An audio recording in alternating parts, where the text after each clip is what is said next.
Boston cream. Mel, here's money for those phone calls. My son came through with some bread. I'm glad.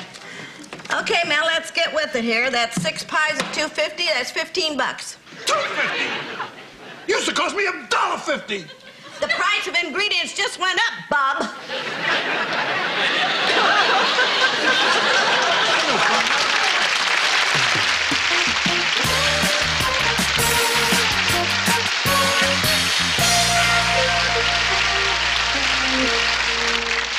গণতন্ত্র উদ্ধারে ব্রতী হওয়ার আহ্বান মির্জা ফখরুলের। খ্রিস্টীয় নববর্ষে বিষাদ কাটিয়ে ঋত গণতন্ত্রকে উদ্ধার ও খালেদা জিয়ার মুক্তি সংগ্রামে সবাইকে নতুনভাবে ব্রতী হওয়ার আহ্বান জানিয়েছেন মির্জা ফখরুল ইসলাম আলমগীর। শুক্রবার 31 ডিসেম্বর খ্রিস্টীয় নববর্ষ 2022 উপলক্ষে দেওয়া বাণীতে তিনি এ আহ্বান জানান। ফখরুল আহমেদ বলেন, খ্রিস্টীয় নববর্ষ উপলক্ষে আমি দেশবাসী ও বিশ্ববাসীকে জানাই শুভেচ্ছা ও আন্তরিক অভিনন্দন। তাদের সুখ, শান্তি ও সমৃদ্ধি কামনা করি। বিএনপির মহাসচিব বলেন, কালের পরিক্রমায় আরো একটি বছর পেরিয়ে গেল।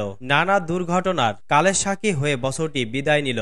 গত বছরের ব্যর্থতা দূরে ঝেড়ে সাফল্যকে সঞ্চয় করে আগামী পথ চলার দৃঢ়প্রত্যয় গ্রহণ করতে হবে। কাটুক বিষাদ, আসুক হর্ষ।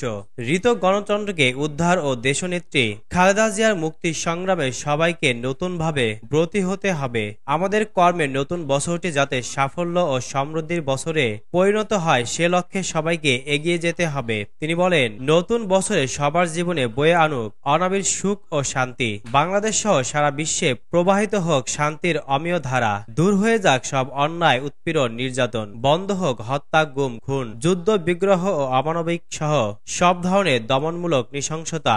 নববর্ষের শুরুতে আমি এ কামনা করি। ঋত গণতন্ত্র ও ভোটের অধিকার সহ দেশনেত্রীর মুক্তি ও বিদেশে সুচিকিৎসার দাবিতে বাংলাদেশের সংগ্রামী মানুষকে ঐক্যবদ্ধ ও অঙ্গীকারবদ্ধ হয়ে কাজ করার আহ্বান জানাই। খ্রিস্টীয় নববর্ষে বিষাদ কাটিয়ে ঋত গণতন্ত্রকে উদ্ধার ও খালেদা জিয়ার মুক্তির সংগ্রামে সবাইকে নতুনভাবে ব্রতী হওয়ার আহ্বান জানিয়েছেন বিএনপির মহাসচিব মির্জা ফখরুল ইসলাম আলমগীর। শুক্রবার 31 ডিসেম্বর খ্রিস্টীয় নববর্ষ 2022 উপলক্ষে দেওয়া বাণীতে তিনি এ আহ্বান জানান। ফখরুল বলেন, খ্রিস্টীয় নববর্ষ উপলক্ষে আমি দেশবাসী ও বিশ্ববাসীকে জানাই শুভেচ্ছা ও আন্তরিক অভিনন্দন। তাদের সুখ, শান্তি ও সমৃদ্ধি কামনা করি।